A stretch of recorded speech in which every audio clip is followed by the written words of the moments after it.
दशावतार व्रत कथा, विधान और फल। भगवान श्री कृष्ण कहते हैं, राजन, सतयुग के प्रारंभ में भृगु नामक एक ऋषि हुए थे। उनकी भार्या दिव्या अत्यंत पतिव्रता थी। वे आश्रम की शोभा थीं और निरंतर गृह कार्य में संलग्न रहती थीं।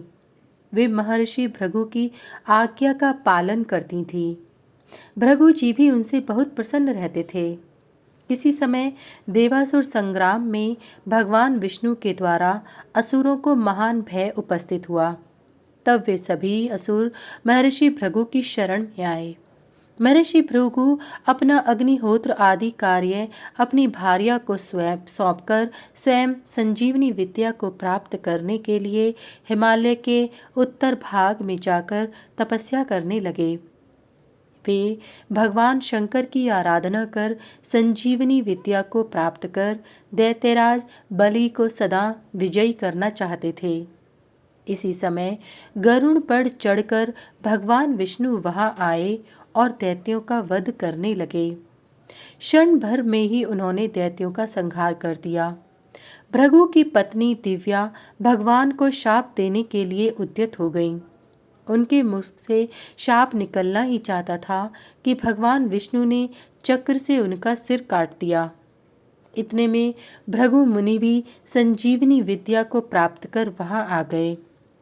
उन्होंने देखा कि सभी दैत्य मारे गए हैं और ब्राह्मणी भी मार दी गई है।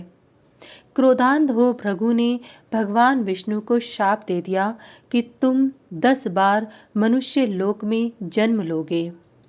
तब भगवान श्री कृष्ण ने कहा, महाराज, भृगु के शाप से जगत की रक्षा के लिए मैं बार बार अवतार ग्रहण करता हूँ। जो लोग भक्ति पूर्वक मेरी अर्चना करते हैं वे अवश्य स्वर्गगामी होते हैं।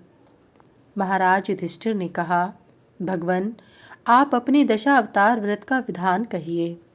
भगवान श्री कृष्ण बोले, महाराज, भाद्रपद मास के शुक्ल पक्ष की दशमी को संयतेंद्रिय हो नदी आदि में स्नान कर तर्पण संपन्न करें तथा घर आकर 3 अंजलि धान्य का चूर्ण लेकर घृत में पकाएं। इस प्रकार 10 वर्षों तक प्रतिवर्ष करें। प्रतिवर्ष क्रमश पूरी, घेवर, कसार, मोदक, सोहालक, खंडवेष्टक, कोकरस, अपूप, कर्णवेष्ट तथा खंडक ये पकान उस चूर्ण से बनाएं और उसे भगवान को नैवेद्य के रूप में समर्पित करें। प्रत्येक दशहरा को 10 गौएं 10 ब्राह्मणों को दें। नैवेद्य का आधा भाग भगवान के सामने रख दें, चौथाई ब्राह्मण को दें और चौथाई भाग पवित्र जलाशय पर जाकर बाद में स्वयं भी ग्रहण करें।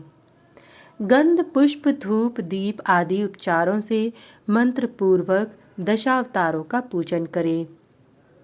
भगवान के दशा अवतारों के नाम इस प्रकार हैं, मत्स्य, कूर्म, वराह, नरसिंह, त्रिविक्रम, वामन, परशुराम, श्री राम, श्री कृष्ण, बुद्ध तथा कल्कि। अनंतर प्रार्थना करें, 10 अवतारों को धारण करने वाले सर्वव्यापी संपूर्ण संसार के स्वामी हे नारायण हरि, मैं आपकी शरण में आया हूँ। हे देव, आप मुझ पर प्रसन्न हों। हे जनार्दन, आप भक्ति द्वारा प्रसन्न होते हैं। आप अपनी वैष्णवी माया को निवारित करें। मुझे आप अपने धाम में ले चलें। मैंने अपने को आपके लिए सौंप दिया है। इस प्रकार जो इस व्रत को करता है वह भगवान के अनुग्रह से जन्म मरण से छुटकारा प्राप्त कर लेता है और सदा विष्णु लोक में निवास करता है।